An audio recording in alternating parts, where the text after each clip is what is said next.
What's up, YouTube? This Tiffany's Got Time today. Thank you for coming and view the channel and the video. And we're going to cover the cost of living. The cost of living is out of control and it's crazy. And we definitely got time to talk about this today. Let's get into these videos. The way the cost of living has gone up is fucking crazy. A one-bedroom apartment is damn near $2,000 a month, which is crazy. Like, what? Food is steady going up.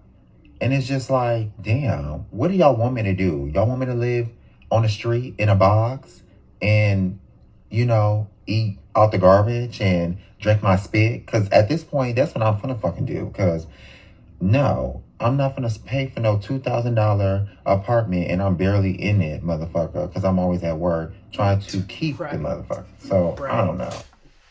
No bullshit. Like, I don't think this is what life is supposed to be about.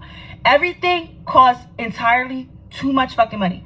I just came from the mall and I'm not sure if it's because I just paid $60 for a fucking toner. The toner's amazing. But $60 for a fucking toner, a lip treatment, and one sheet of pimple patches. Not a pack, a sheet. Like, I just feel like this is insane. Like, what are we about to do about the price of fucking everything? And you can't escape it because you step out the house, you want to go to a happy hour, that shit might still run you $100. Like, you can't even be happy during that hour because everything costs $6 million fucking dollars. Hey y'all, so I'm just coming on here to talk to y'all about some stuff. So, I've been trying my best as an adult at 26, about to be 27, to get my life together. But at this point, I'm feeling like giving up at this point. Like, I don't feel like there's any hope. Like, I know a lot of us are out here trying to work and trying to do stuff, do it the right way. But I feel like the lives that our parents had are out of reach for us. Like, I don't even feel like I can be able to get a home, nothing. And then let alone a good paying job. Like, the other job that I had was a temp job. So I'm trying to find more full-time work that's here. All these jobs gonna pay $17, $16, $15, $14 an hour. And that's just not enough for somebody to live.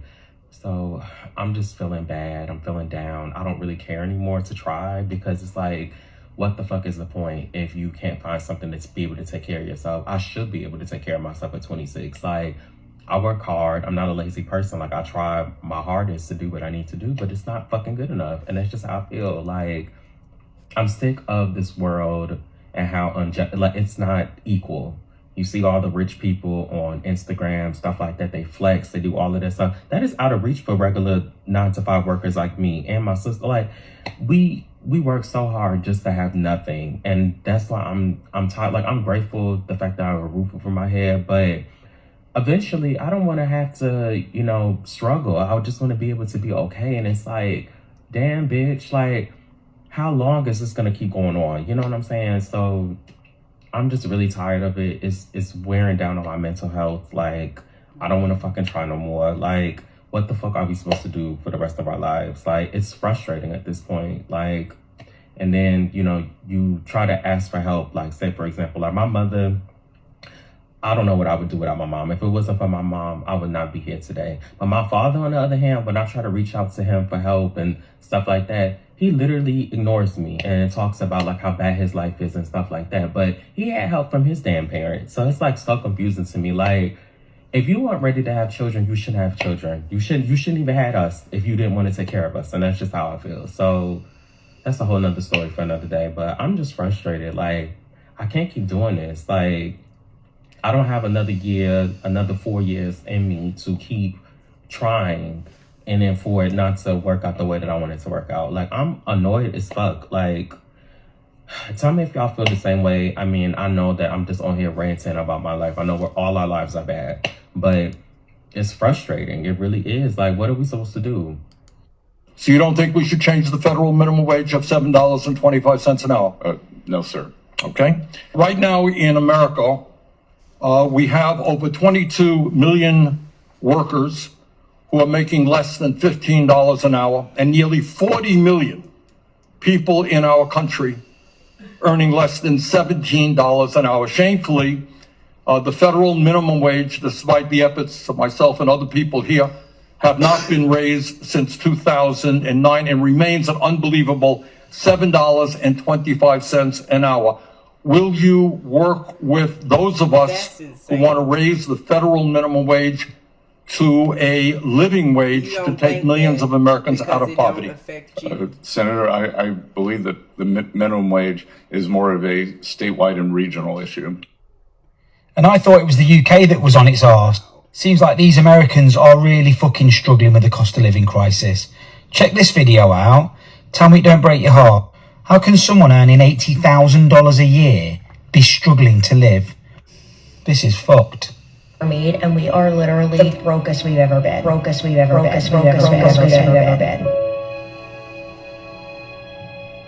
But I'm making the most money I ever had my entire life. My husband and I, between the two of us, gross, make like over $80,000 a year. And if you told me a few years ago that $80,000 a year was not going to be enough for a family of four. I make more than what I made back in 2015. But I am still literally living paycheck to paycheck. I have to work 60 hours a week and make $80,000 a year to make ends meet. That's insane. I can't even begin to wrap my head around it. Financially, I don't understand anymore. I don't understand how I make $34 an hour and I can't function. I can't pay my bills. Tell me why the fuck I went to Walmart. This is all I purchased. That's it.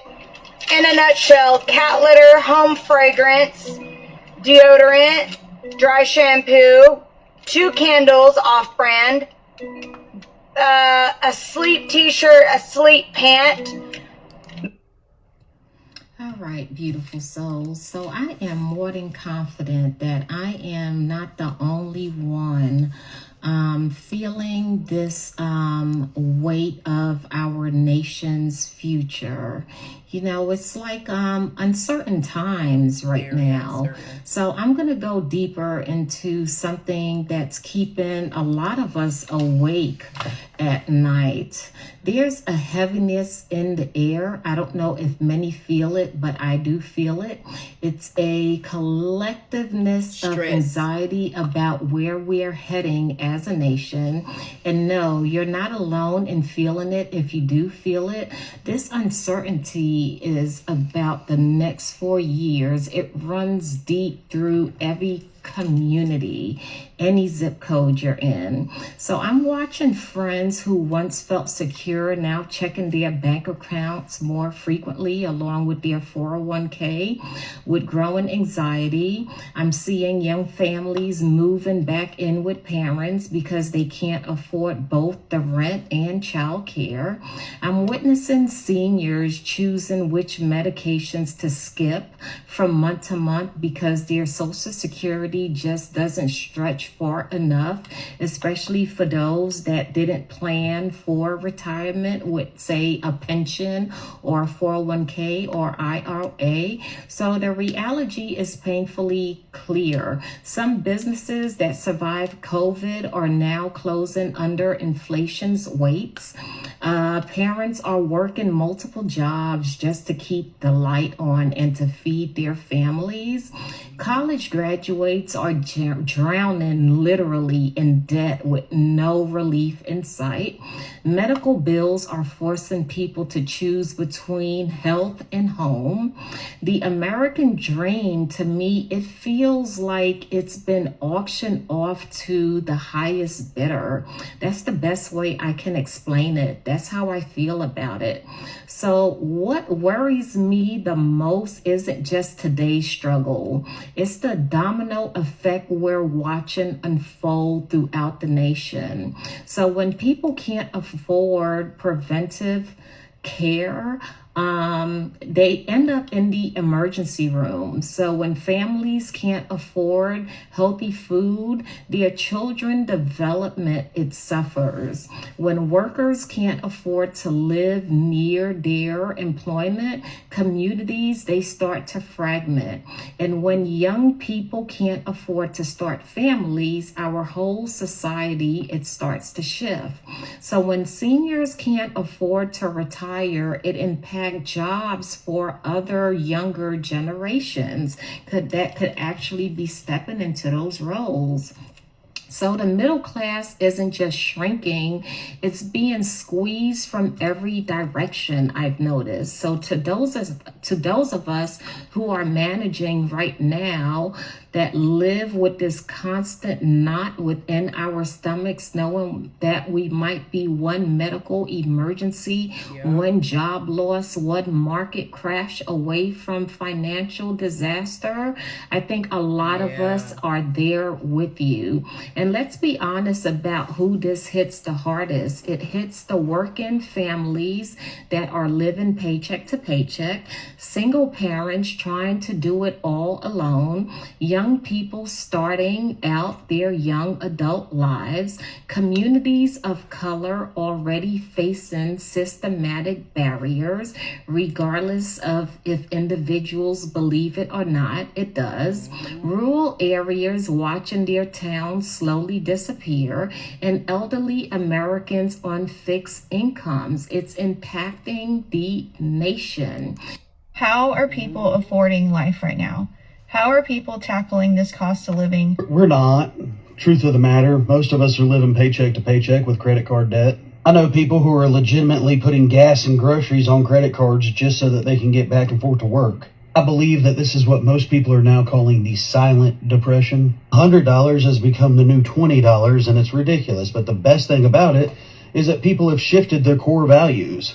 Look at this app alone and all the videos of all the retailers on Black Friday that nobody was there. They just don't care anymore. People are realizing that if it doesn't bring value into my life, then I don't need it. And while I don't get political on this app, you're having people on both sides of the aisles going, yeah, this kind of sucks. Right wing, left wing, it doesn't matter. It's the same bird. And now so many Americans are going, I don't care. I think it's woken a lot of people up to the idea of why are we funding things that we don't care about when all of us right here are struggling. It's changed people's attitude in the workforce to where a job is just a job. You used to be very loyal to a job, but they've seen that there's no employee loyalty because there's no employer loyalty. People aren't putting up with toxic bosses anymore. You're either going to treat me right or I'm going to leave, because there's tons of companies that are hiring because nobody can find help. People just don't trust the system anymore, and they're starting to focus on what matters the most. Most people are out here making more money than they ever have and realizing that it's not going anywhere. So they're just not spending it. And what has made a lot of people turn their back on the system is that now they somehow either make too much or not enough money to qualify for the government assistance that they've been paying into their entire life. There are people out there who can't afford to buy the groceries, but they make too much money to get the food stamps. A lot of people are out here calling it the depression. I like to call it the awakening. People are just realizing how much they can get done on their own and that they don't need the government to hold their hand. So to go back to your question, how are people making it? Financially, I don't really know, but I'm very grateful that people are starting to look for answers. How are people... Right, this is a great awakening. It's awakening everybody up to the fact that you just gotta be like, you gotta count your coins. You gotta push through. You gotta have faith. Because right now, this is messing with mental health. People gotta learn to try to save their money and invest it some kind of way. Come together. Families gotta learn how to come together. If it ain't important, don't buy it. If you don't really need it, don't buy it. I had to cut out my frivolous spending. I used to spend money on stupid stuff, that just buying stuff to be buying. And now I don't do any of the sales no more, the SASs no more, none of that stuff. Like, all that stuff gonna have to be cut, because you gotta think about the future. We all one bad sickness from a financial disaster. Y'all tell me what y'all think about this, because right now the cost of living is hell. Everything double, quadruple the price it used to be. It's just crazy. It wouldn't surprise me if it don't be a dollar store anymore. Although it's the $1.25 store. It don't surprise me if they don't get X'd out some kind of way. And I don't know how, because it's hard to find the words of what's going on. Because people are struggling real bad, man. People are hurting. And I'm going to cover a lot of these topics. I plan on covering topics about the economy and some of the things that's going on right now, because it's crazy, it's hectic, and everybody got on their boxing glove because we're in a fight trying to survive. We're in a survive fight, trying to see who make it to the end. I don't know if y'all remember the last recession in 08. Woo! I remember in the 08 recession, half the neighborhood moved out in my neighborhood because people had lost their house and then went in foreclosure. Half the people that was here, that were my friends, we had all moved here. It was young couples. It was a new neighborhood. And they moved out. They couldn't take it. Like, you had people that worked regular jobs, regular working class, middle class at the time. And when that gas went so high, and we live out in the country, because it already, wherever we at, it takes at least 30 minutes to get to work if you work in town. If you work outside of town and you like in the city, and it take you an hour to get to work. Just imagine that when everybody was making $6 to $10 an hour, regular wage. I'm not talking about doctors and nothing like that, just regular working class. And they raised the gas up so high, a 30-minute ride in a car, I'll never forget it. A 30-minute ride in the car costed $70 a week. So me and my husband was on 2 different shifts. So it was $70 for him because he worked in the morning, and $70 for me because I worked in the evening. We was paying $140 a week on gas. And I said, oh my God, like we couldn't afford it. It was like really high. You know what we did? I bought a scooter. That cost me $4 a week. Bought a scooter. He got a motorcycle. Yeah, I bought me a moped to get to work to save money. Shit. I went from $70 a week to $5 a week and did it like that. And then I worked at a grocery store. So anytime we needed food, what I was cooking for the night, I put that in my little mini trunk on my scooter. And I rode home with food for the night. But we had to cut back a lot of stuff. Date nights, going to Six Flags or whatever, all that was cut. It was cut dry. It was straight bills. You better pop in a red box movie and some popcorn and enjoy your weekend. And you might go out to dinner for the month. But other than that, that's how we made it. And I know a lot of people that was my neighbor, I don't know if they didn't think of that or they didn't find, they scared to ride a bike. You know, it's hard to get girls on a motorcycle or anything.